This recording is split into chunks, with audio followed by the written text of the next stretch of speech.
Hello दोस्तों, expert education point में आप लोग का स्वागत है। इस चैनल पर मैट्रिक के बच्चों के लिए हम साइंस पढ़ाएंगे और आर्ट्स पढ़ाएंगे और आगे चलकर मैथ भी पढ़ाया जाएगा। आज हम फिजिक्स पढ़ाने जा रहे हैं, यानी दो दो दिन करके, यानी दो दो चैप्टर करके या दो दो दिन करके हम फिजिक्स केमिस्ट्री मैथ तीनों पढ़ाएंगे। और एसएसटी में भी जैसे आर्ट्स होता है history geography physics, history geography और पॉलिटिकल साइंस और इकोनॉमिक्स, और ये भी हम पढ़ाएंगे। ये भी दो ये 20 से 25 मिनट का क्लास होगा। ये 20 से 25 मिनट का क्लास होगा जो मैट्रिक 2023-24 के बच्चों के लिए लाभदायक होगा। और इसी पे हम लोग पूरा सिलेबस कवर कराएंगे और साथ ही साथ टेस्ट भी करवाएंगे। तो आइए हम लोग फिजिक्स हम पढ़ाने जा रहे हैं और फिजिक्स का फर्स्ट चैप्टर है प्रकाश का परिवर्तन, उसके बारे में बात करते हैं। ये चैप्टर पढ़ाने से पहले हम आइए कुछ डिस्कस करते हैं कि हम लोग को फिजिक्स में क्या क्या पढ़ना है। उसके बाद हम चैप्टर स्टार्ट करेंगे। तो आइए हम लोग लिखते हैं कि हम लोग को पढ़ना क्या क्या है। देखिए, फर्स्ट चैप्टर में जो पढ़ना है हम लोग का जो सिलेबस पढ़ना है, फर्स्ट में पढ़ना है सिलेबस हम लोगों को। फर्स्ट में पढ़ना है प्रकाश का परिवर्तन। फर्स्ट में पढ़ना है प्रकाश का परिवर्तन।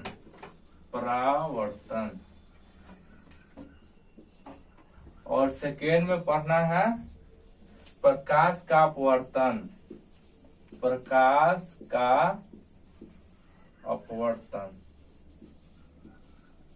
अपवर्तन। और थर्ड में पढ़ना है मानव नेत्र।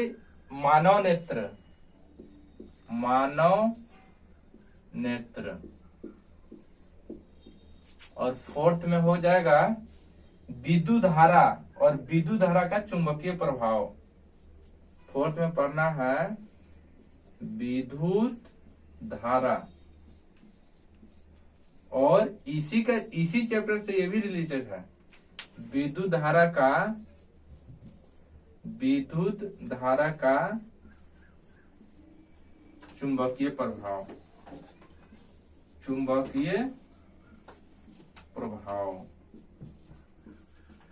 और इसी में 6 में आ जाए 1 2 3 4 5 हो गया। और इसी तरह 6 में आ जाएगा ऊर्जा के स्रोत। देखिए, ऊर्जा के स्रोत में हम लोग जो पढ़ेंगे, ऊर्जा के स्रोत मतलब जैसे विद्युत हो गया, सूर्य हो गया या ज्वारीय ऊर्जा, यही सब ऊर्जा के स्रोत हम लोग पढ़ेंगे।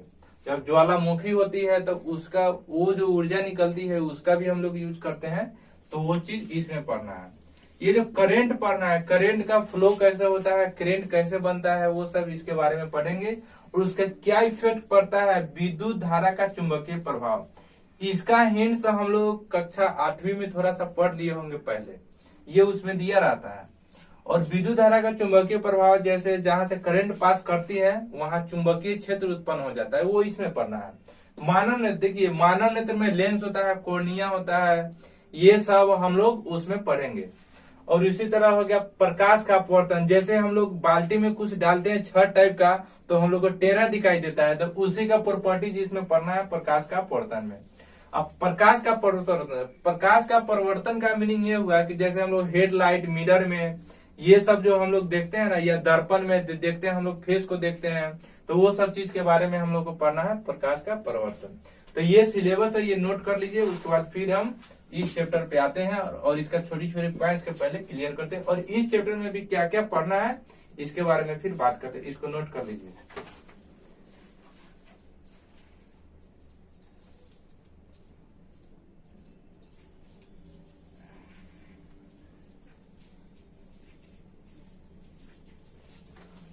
हाँ, मैं आशा करता हूं कि आप लोग नोट कर लिए होंगे। अब आइए हम लोग फर्स्ट चैप्टर का पढ़ते हैं। फर्स्ट चैप्टर में हम लोग पढ़ते हैं। इसमें जो हम लोग को पढ़ना है,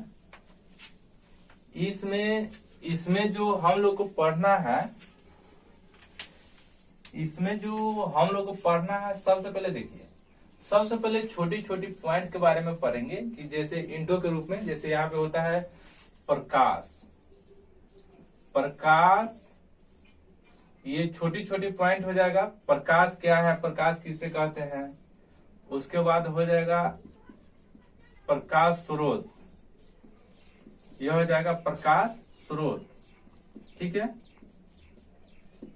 उसके बाद पढ़ेंगे हम लोग प्रदीप्त वस्तु, प्रदीप्त वस्तु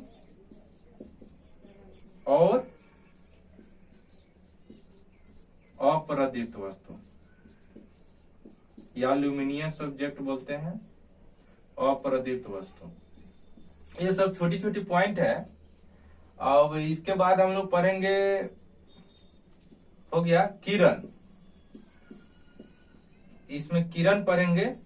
और किरण में भी 3 टाइप के होते हैं, अपसारी किरण, अपसारी किरण, उसके बाद समानांतर किरण, समानांतर किरण, समानांतर, उसके बाद होता है किरण, अभिसारी किरण। और फिर 4th में हम लोग पढ़ेंगे पारदर्शी वस्तु, पारदर्शी, पारदर्शी परभासी, परभासी वस्तु। उसके बाद पढ़ेंगे हम लोग अपारदर्शी वस्तु, अपारदर्शी वस्तु। इस चैनल पर फिजिक्स को पूरा सिलेबस के साथ कंप्लीट कराया जाएगा। चैप्टर समाप्त होने के बाद एमसीक्यू कराया जाएगा, और एमसीक्यू के बाद आपको जो क्वेश्चन इंपोर्टेंट रहेगा 2 मार्क्स का या 5 मार्क्स का, उसको भी हम कंप्लीट करवाएंगे। ये बहुत 2023 और 24 के बच्चों के लिए बहुत लाभदायक होगा। एक बार पढ़ के देखिए, समझ में आए तो पढ़िएगा, नहीं समझ में आए तो डिसलाइक कीजिएगा, और अच्छा लगे तो लाइक जरूर कीजिएगा, इसको नोट कीजिए।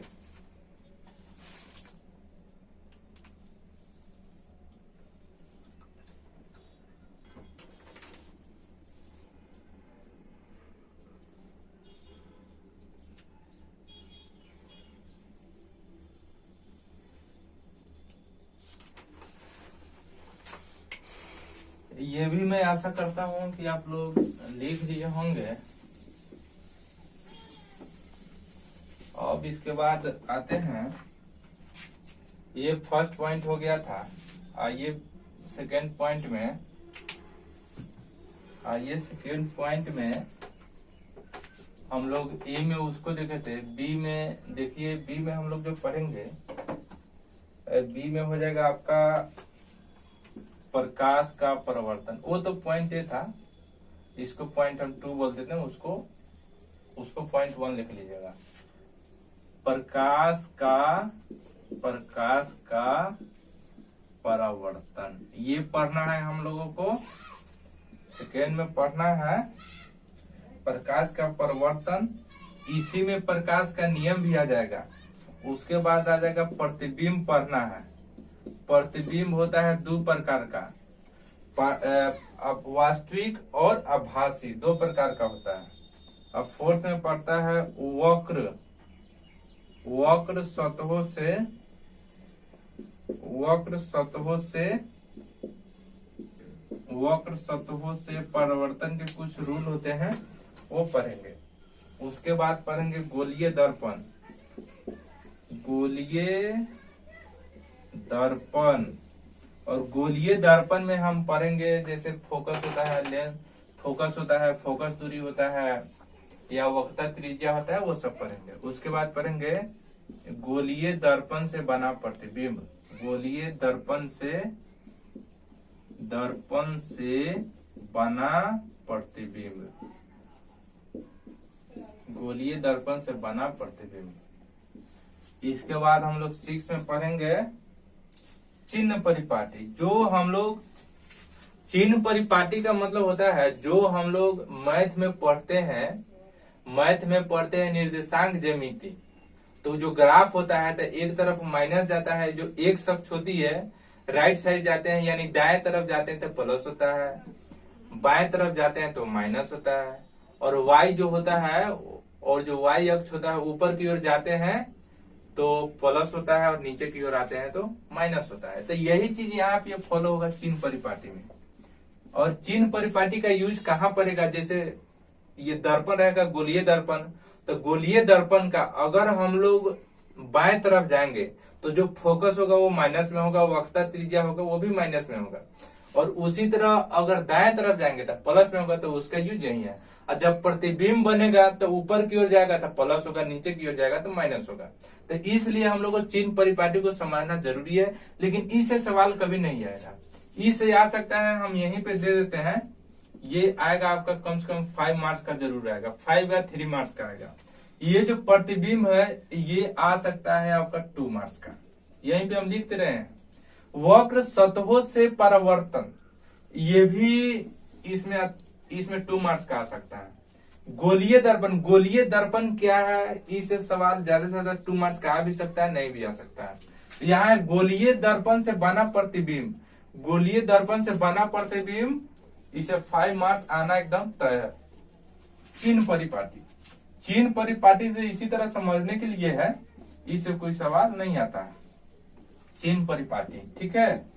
और उसी तरह यहाँ पे होता है दर्पण सूत्र, दर्पण सूत्र आता है, दर्पण सूत्र, दर्पण सूत्र, ये जो दर्पण सूत्र है, दर्पण सूत्र आता है आपका, जब दर्पण सूत्र लिखने के लिए आएगा तो 1 मार्क्स का आएगा, अगर उसको प्रूव करने के लिए आएगा तो 5 मार्क्स का आएगा। तो ये दर्पण सूत्र हम लिखते रहे कि 5 मार्क्स का आएगा, ठीक है।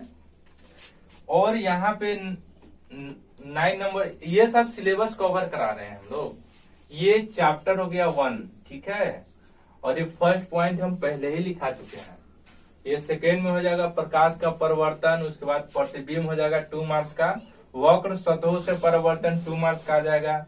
गोलीय दर्पण, गोलीय दर्पण 2 प्रकार के होते हैं, एगो अवतल होता है और एक उत्तल होता है, तो सिर्फ उसमें टाइप करना है। तो ये भी आ सकता है 2 मार्क्स का, ठीक है। और यहाँ पे आता है आवर्धन, आवर्धन, आवर्धन भी आ सकता है 2 मार्क्स का। तो बच्चों इसको नोट कर लीजिए, इसके बाद हम जो पहले वाला पॉइंट लिखाए थे उस पॉइंट से स्टार्ट करते हैं। इसको नोट कर लीजिए, हम 2 मिनट का समय दे रहे हैं।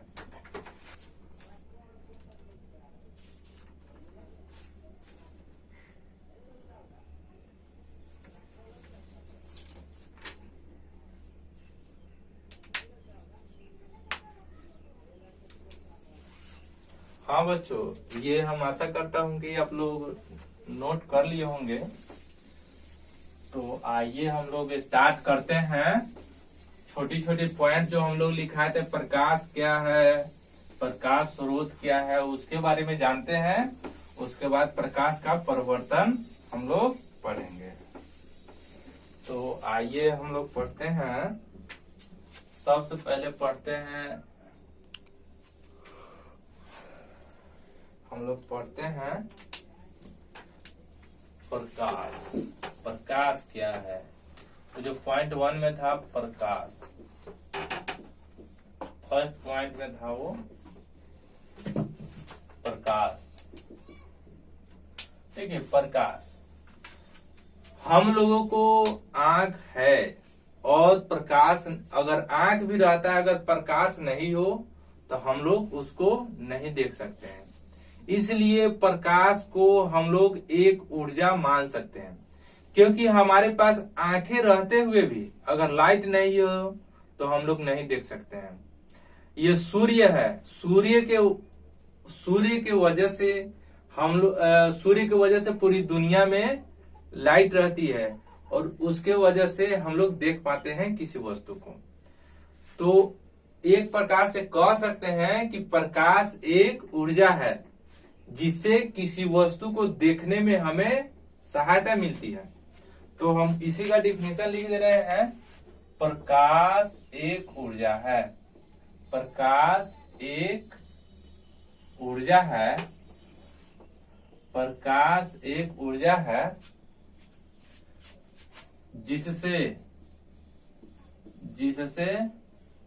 किसी वस्तु को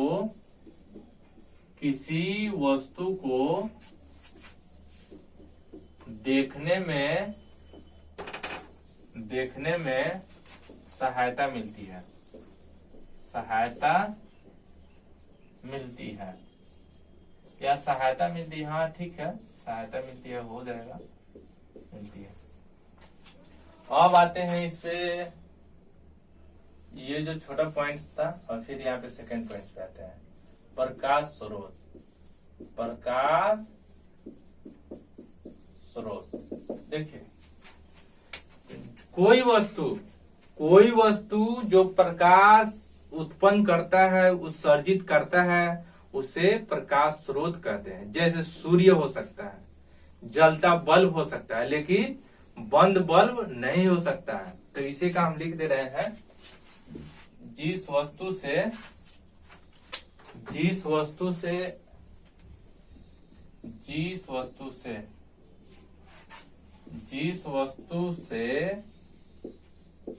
प्रकाश उत्सर्जित होती है, उत्सर्जित होती है, जिस वस्तु से प्रकाश उत्सर्जित होती है उसे प्रकाश स्रोत कहते हैं, उसे प्रकाश स्रोत कहते हैं। एग्जाम्पल के लिए हो जाएगा, इसका सूर्य हो सकता है, जुगनू हो सकता है, जुगनू जो होता है वो हो सकता है, जो रात में वो जो एक छोटी जो कीड़ा होती है वही, उसी को जुगनू बोलते हैं, जो रात में जलता है। जलता बल्ब हो सकता है, जलता बल्ब, ठीक है, आदि, जलता बल्ब हो सकता है आदि। उसके बाद हम लोग आते हैं प्रदीप्त वस्तु, प्रदीप्त या दीप्तिमान या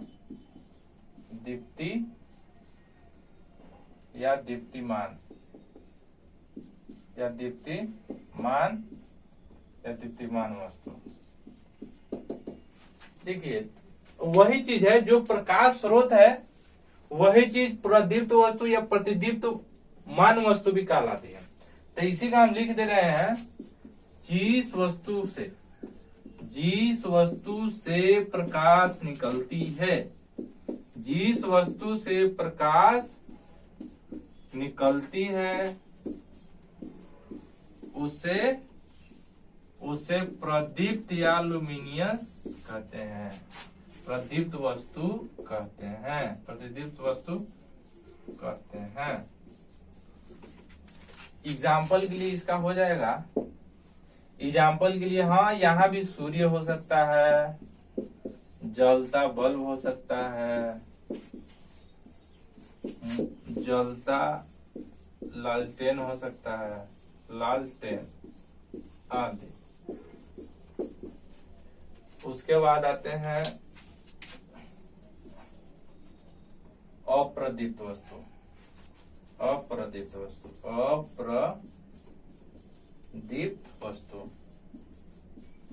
देखिए, ये हम लोग पढ़े अप्रदीप्त वस्तु का मतलब होता है जिस वस्तु से प्रकाश नहीं निकलती है, नहीं उत्सर्जित होती है, उसे अप्रदीप्त वस्तु कहते हैं। जैसे किताब हो सकता है, लकड़ी हो सकता है, कोई धातु हो सकता है, जैसे लोहा, जिंक, ये सब होता है, आयरन, ये सब हो सकता है। तो वही चीज हम लिखने जा रहे हैं, जिस वस्तु से प्रकाश नहीं निकलती है, जिस वस्तु से प्रकाश नहीं निकलती है, प्रकाश नहीं निकलती है, जिस वस्तु से प्रकाश नहीं निकलती है उसे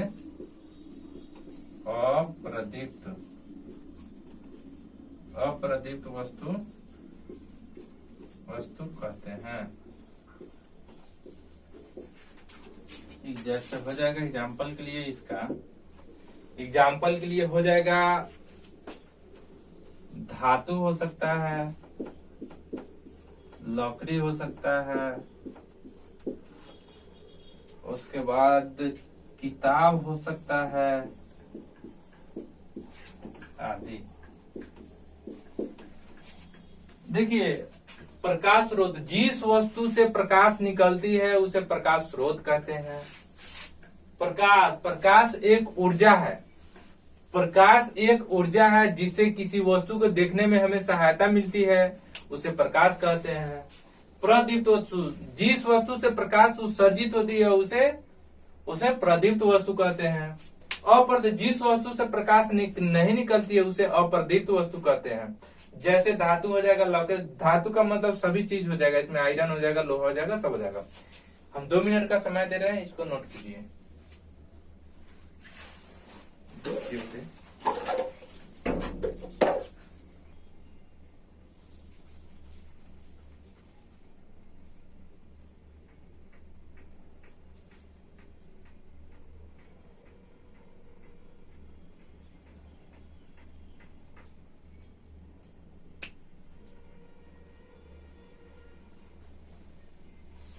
हाँ, तो हम आशा करता हूँ कि आप लोग लिख लिए होंगे, इसको नोट कर लिए होंगे।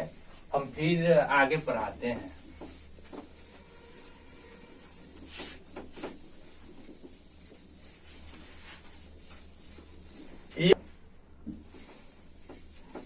देखिए ये सब जो पढ़ा रहे हैं कम से कम 100 पेज का कॉपी आप लोग बना लीजिएगा, और उस पे जैसे जैसे लिखा रहे हैं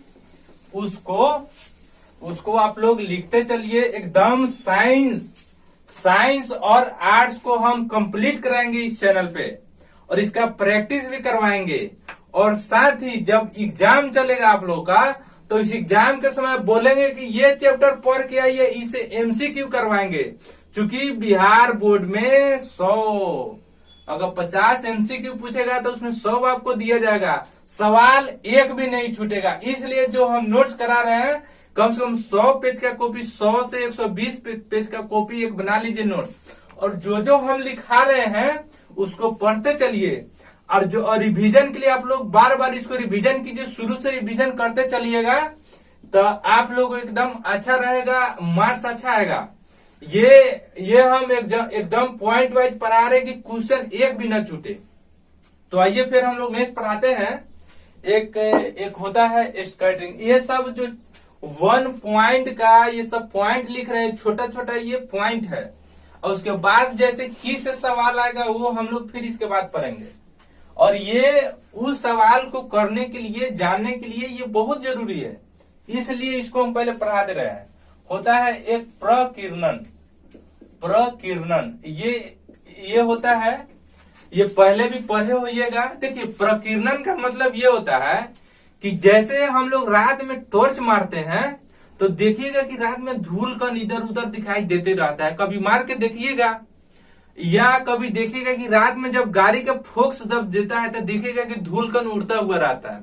तो ये वायुमंडल में यही धूल कण ऊपर उड़कर चले जाता है, ठीक है। तो देखिए प्रकीर्णन क्या है। वायुमंडल में जो धूल कण होते हैं उस पे सूर्य का प्रकाश आता है, तो वो जो धूल कण होता है वो ऑब्जर्वर होता है। ऑब्जर्वर का मतलब शोषक होता है। वो सूर्य के प्रकाश से कुछ कण को शोषित कर लेता है और फिर बाद में फैलाता है, और इस प्रोसेस का हम लोग प्रकीर्णन बोलते हैं। तो आइए हम लोग इसका एकदम डिटेल में पढ़ाया जाएगा, एग्जाम्पल के साथ पढ़ाया जाएगा। तो आइए हम लोग इस पे बात करते हैं, इसके बारे में जानते हैं। जब सूर्य का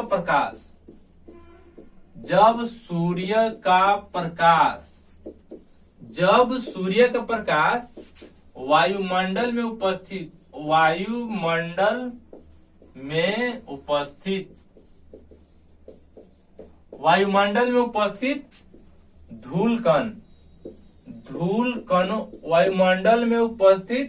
धूल कणों पर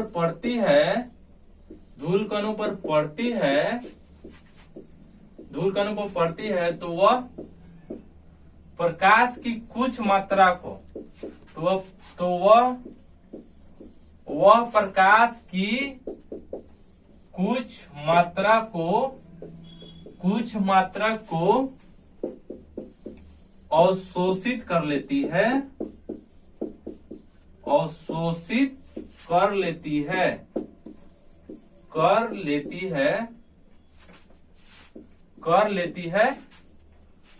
अवशोषित कर लेती है और बाद में फैलाती है,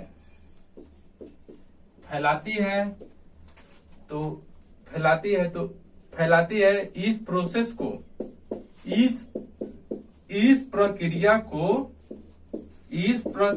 को प्रकीर्णन कहते हैं। देखिए इसमें एग्जाम्पल में कुछ नहीं होगा, वही चीज है प्रकीर्णन।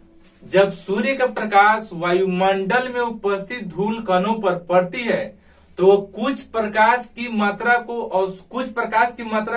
अवशोषित कर लेती है और बाद में फैलाती है, उसे प्रकीर्णन कहते हैं। इसको नोट कर लीजिए, हम दो मिनट का टाइम दे रहे हैं आप लोग का।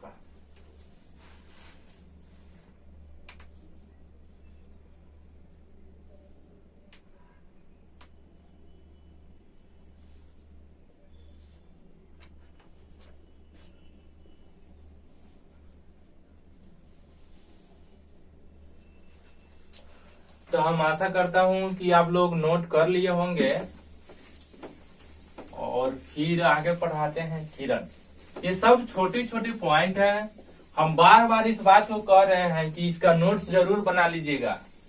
और जब हम एमसीक्यू करवाएंगे इस चैनल पे तो आप लोग पढ़ के नहीं आइएगा तो फिर आप लोगों को दिक्कत होगा, इसलिए नोट्स बनाते चलिए।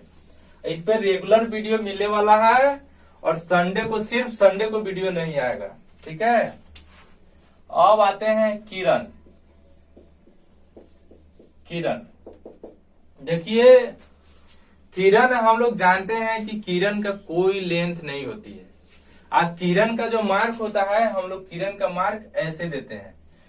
किरण का कोई रे नहीं होती है, जहां से प्रकाश निकलती है उसी को हम लोग किरण बोलते हैं। जैसे खपरेल घर में देखिएगा कि कहीं से या खिड़की में देखिएगा, खिड़की में कि जब सूर्य का प्रकाश जब आती है उस खिड़की से तो एक किरण जैसे एकदम सीधा एकदम दिखाई देती है, तो उसी को हम लोग किरण बोलते हैं। तो किरण का डिफिनेशन कोई जरूरी नहीं है, लेकिन इतना समझ लीजिए कि हाँ, किरण जहां से प्रकाश निकलती है उसको किरण बोलते हैं। तो किरण 3 प्रकार के होते हैं। किरण 3 प्रकार के होते हैं। 3 प्रकार के होते हैं। 3 प्रकार के होते हैं। 3 प्रकार। फर्स्ट में हो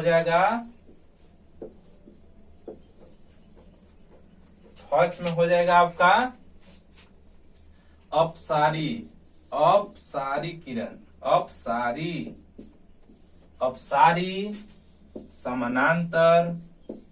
समांतर और अभिसारी।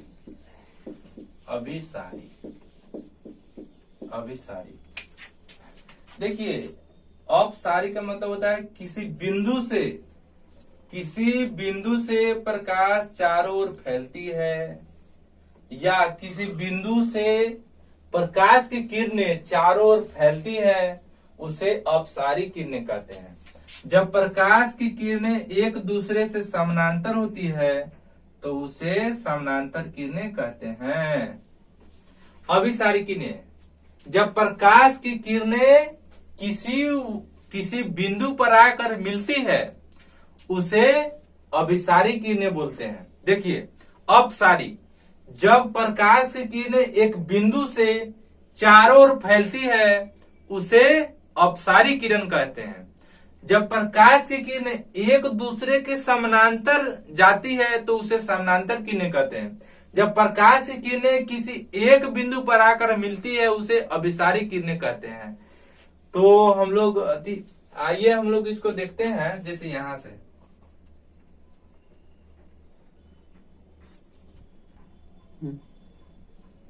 तो यहाँ पे अभिसारी किरणें हैं। जब प्रकाश की किरणें आकर किसी एक बिंदु पर मिलती है उसे अभिसारी किरणें कहते हैं। ये आप लोग को डिफिनीशन खुद से लिखना है। अगर ऐसे हम बोल दे रहे हैं कि देखिए अपसारी किरणें, इसके लिए डिफिनीशन ये हो जाएगा, जब प्रकाश की किरणें किसी एक बिंदु से चारों ओर फैलती है उसे अपसारी किरणें कहते हैं। समानांतर किरणें, जब प्रकाश की किरणें एक दूसरे के समानांतर जाती है तो उसे समानांतर किरणें कहते हैं। इसका डिफिनीशन ये तीनों का अपने से लिखना है, हम नहीं लिखाने वाले हैं इसमें।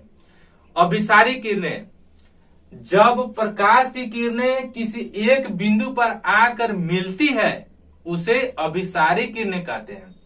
इसको नोट कर लीजिए और इसका डिफिनीशन हम बोल भी दिए, आप अपने से लिखना है समझ के।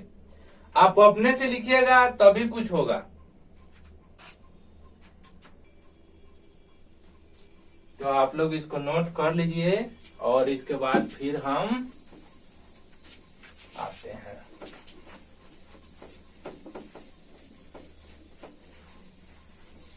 अब एक पॉइंट और रह जा रहा है, उसको भी हम क्लियर कर दे रहे हैं और इस पे जब चैप्टर समाप्त होगा तो इस सब से सवाल दिया जाएगा आप लोगों को। देखिए ये पॉइंट रह रहा है पारदर्शी, पारदर्शी, पारदर्शी, पारभासी या अर्ध पारदर्शी, परभासी, उसके बाद अपारदर्शी, अपारदर्शी। ये पॉइंट हो गया। देखिए इसमें भी हो जाएगा, जैसे देखिए 1 नंबर देते हैं पारदर्शी। देखिए इसको भी हम समझा दे रहे हैं, आप लोग अपने से लिख लीजिएगा। पारदर्शी, देखिए जिस वस्तु से प्रकाश आर पार हो जाती है उसे पारदर्शी वस्तु कहते हैं। जैसे पानी, पानी हो सकता है, कांच हो सकता है आदि। देखिए सुन लीजिए एक बार और, जब प्रकाश किसी वस्तु से आर पार हो जाती है उसे पारदर्शी वस्तु कहते हैं। एग्जाम्पल के लिए कांच हो जाएगा, पानी हो जाएगा, ये लिख लीजिएगा। उसके बाद सेकंड में आइए पारभासी, पारभासी, पारभासी। देखिए पारभासी में यह है कि जब वह वस्तु जिससे प्रकाश आधा जाती है और आधा रह जाती है उसे बोलते हैं पारभासी। जैसे दूध हो सकता है, दूध हो सकता है, जूस हो सकता है आदि, मतलब या भीगा हुआ पेपर हो सकता है। तो इसको फिर से हम बोल दे रहे हैं पारभासी। जिस वस्तु से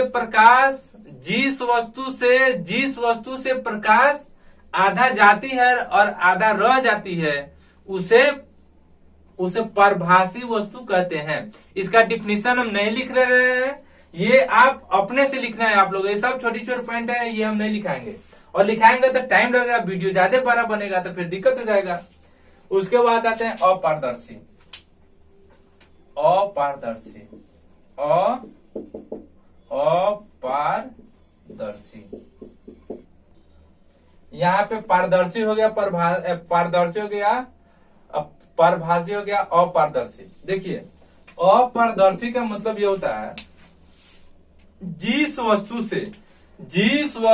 से प्रकाश आर पार नहीं जाती है उसे अपारदर्शी वस्तु कहते हैं। जैसे किताब हो सकता है, लोहा हो सकता है, ये सब हो सकता है, उससे प्रकाश, कांच यहाँ पे बिल्कुल नहीं होगा। तो एक बार और हम डिफिनीशन बोल दे रहे, जो आप लोग लिख लीजिएगा। जिस वस्तु से प्रकाश आर पार नहीं होती है उसे अपारदर्शी वस्तु कहते हैं। इसको नोट जरूर कर लीजिएगा। और हमको कल पढ़ाना है, उसका हम टॉपिक, ये सब पॉइंट नंबर 1 में हो गया, ठीक है। कल हमको पढ़ाना है पॉइंट 2। पॉइंट 2 में पढ़ाना है प्रकाश का परावर्तन। प्रकाश का परिवर्तन में जितना पढ़ना है हम लोग को, ये कल का वीडियो में होगा। और इस पे हम जो पढ़ाए अगर अच्छा लगे तो चैनल को सब्सक्राइब जरूर कर लीजिएगा और बेल आइकन को दबाना नहीं भूलिएगा, लेकिन नोट जरूर करते रहिएगा। जय हिंद। हो गया, थैंक